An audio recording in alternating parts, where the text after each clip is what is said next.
Hi, Mike. Hi, how you doing, Melanie? This is Mike Budge, and I've had the privilege of knowing Mike and talking to him over the past couple years. A couple years ago, he contacted me about actually I think it was neurofeedback that he was interested in, and we had some discussions back a few years ago, and then he actually did some neurofeedback with another clinician, and we continued to talk and get in touch with each other. And just recently, he decided that he wanted to go ahead with a program called PACE, which is Processing and Cognitive Enhancement. And so he started doing that with me in May, I think in May, end of May of this year. And so just as we've been working together and he's made significant gains in his cognitive abilities, one day we were working on auditory processing, and it was I don't know, this was a kind of a new discovery to Mike that part of his challenge had to do with auditory processing. And I asked him, I said, Mike, when did you I'm a kindergarten teacher. I've been a kindergarten teacher, and so I've worked with children on hearing sounds, letter sounds, or phonemes, and this was something that Mike, who's a very fluent reader, was really struggling with phonemes or hearing the individual sounds in words. So I asked him how was it as a school student, a kindergartner, when you were learning the alphabet and the sounds and learning to read, and that session actually developed into a time where he shared his story with me, and I thought, wow, this would be really helpful for teachers and parents and individuals to hear, and so he agreed to share his story.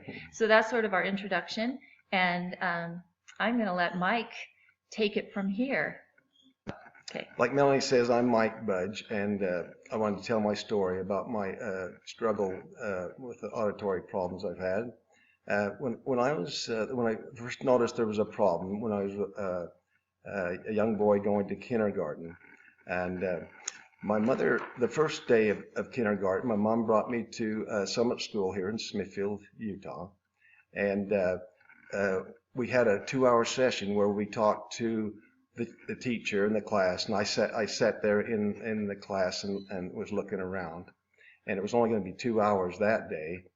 And anyway, as I was looking around the room, I saw the picture, the alphabet around the room, and then I couldn't really comprehend. I couldn't focus on what that meant in a way. I remember, and I knew what ABC was, but other than that, I couldn't focus really good on that, and it was kind of frustrating for me. And then I saw some letters underneath a picture, I'm not sure what it said, like Jane, go, or something like that. And then I saw some mathematical problems, like 2 + 2 or something on that board there, and I really couldn't comprehend what it was. Then the teacher started to talk to the class, my mom and when I was sitting by me. And it was almost like she was talking about she was talking in a different language. I just couldn't comprehend what she was saying. And I was thinking to myself, I hope my mom's listening, because I can't comprehend what she's saying. And so anyway, I just felt I couldn't focus, and I felt kind of in a dream world, and I just felt kind of bad about it. And my neighbor next to me, my friend, he was communicating with the teacher, and he said that he knew the alphabets, he knew the complete alphabets, and I knew maybe ABC, and that made me feel kind of bad. And then the other neighbor says that he can count to 100, and I can only count maybe to 17 or something like that, and that made me feel kind of bad. But anyway, my mom, we left, and then the next day, my mom brought me to kindergarten again, which was from 8 to 12 that day. It was a full schedule. And then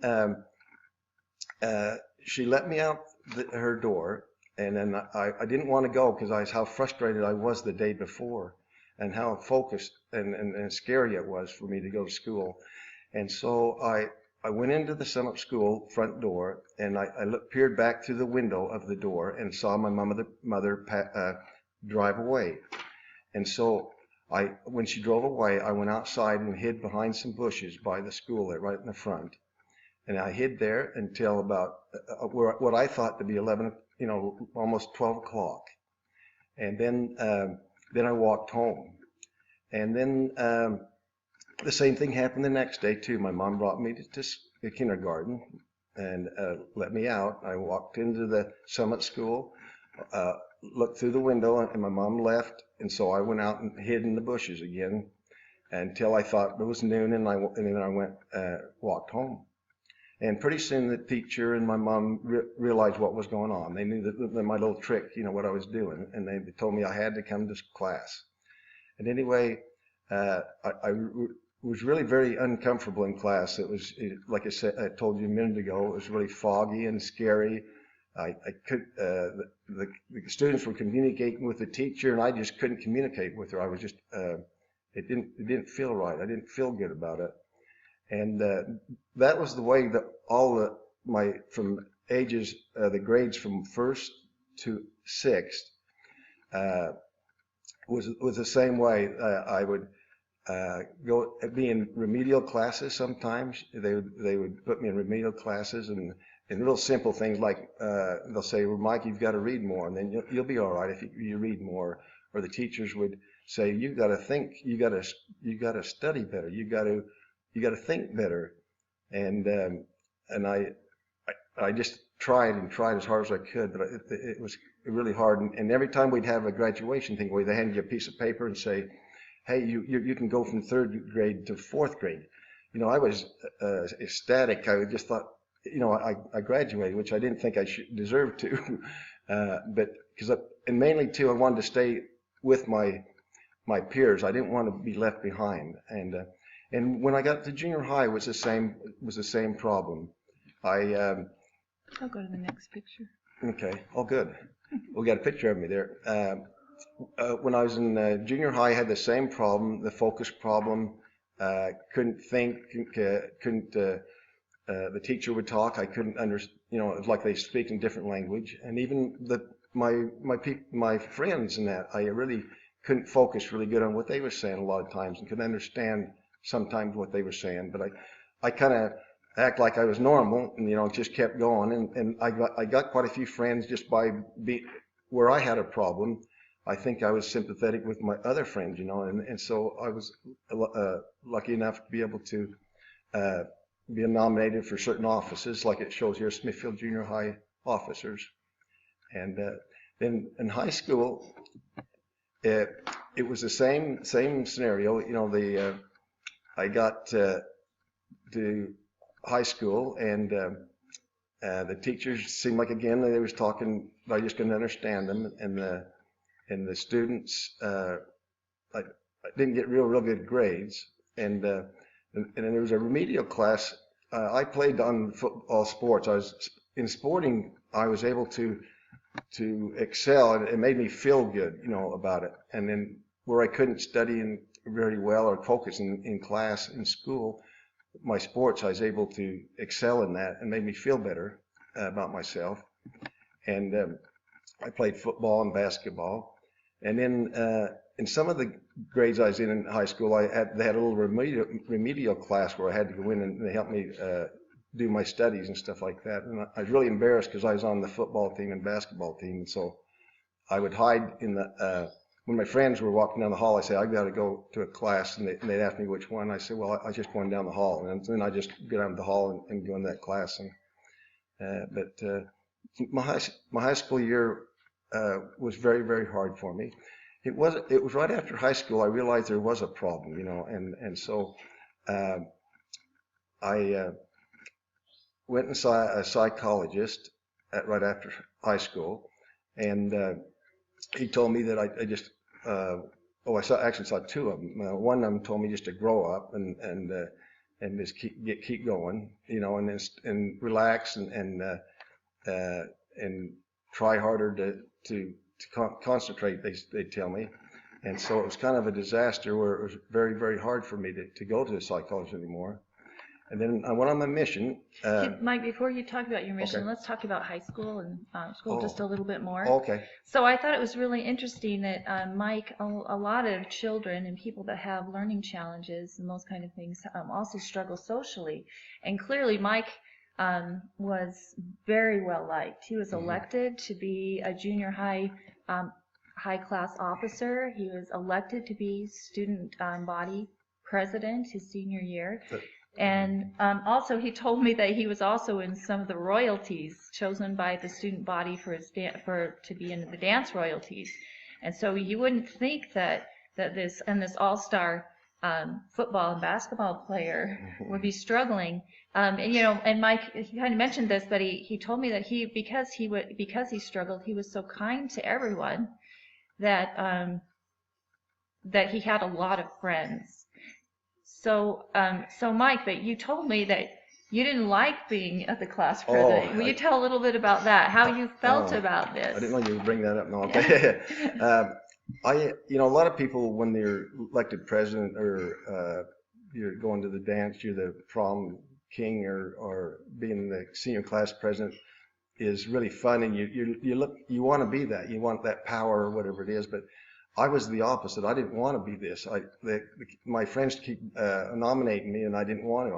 I just seemed to stay home or sit in the corner to a dance. Sit in the corner where I didn't want this publicity. I didn't want nothing. Sometimes in football, when I'd make a touchdown or something, and they'd put me on the radio, and I didn't want to be on there. In fact, a few times I told them I didn't want to talk on the radio. So this kind of being in like the center of attention or being popular caused you anxiety. Yeah, it caused me anxiety. It wasn't necessarily rewarding. It wasn't fun. Some people would thought it was fun. It wasn't fun at all, and I wish I wouldn't have been, I guess. You told me also earlier that when you played sports, when the coach would say, I don't know, do 2 laps, you'd want to do 6. Talk a little bit about that. Okay.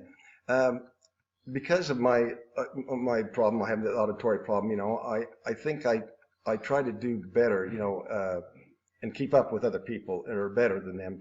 And like this coach would say, run a lap, and I would run 2 or 3 laps. And then I'd always be the first one around the lap too. I had to do that, and it was compensating for the problem I had, at the time, and so that might have been why I pretty successful, I guess, in the sports, and because I tried twice or 3 times harder than other people would on that. And Mike's mentioned his auditory processing, and I don't think that was something that he's even considered till this very summer, that his ability to hear and process language and sound has made probably the cause a lot of your challenges throughout the years. Oh, yeah. Keeping up and being calm in conversation and taking in information and those kind of things have been a struggle. It has, yeah. It just and then the sad part about it is I didn't realize that I had that problem. Going to the psychologist, and that they would think it's a psychological problem. I mean, but maybe it did, but that just relax or see more people or do more things. Just simple things that really didn't pertain to my problem. I needed something else was wrong. Something else was wrong, than that. So.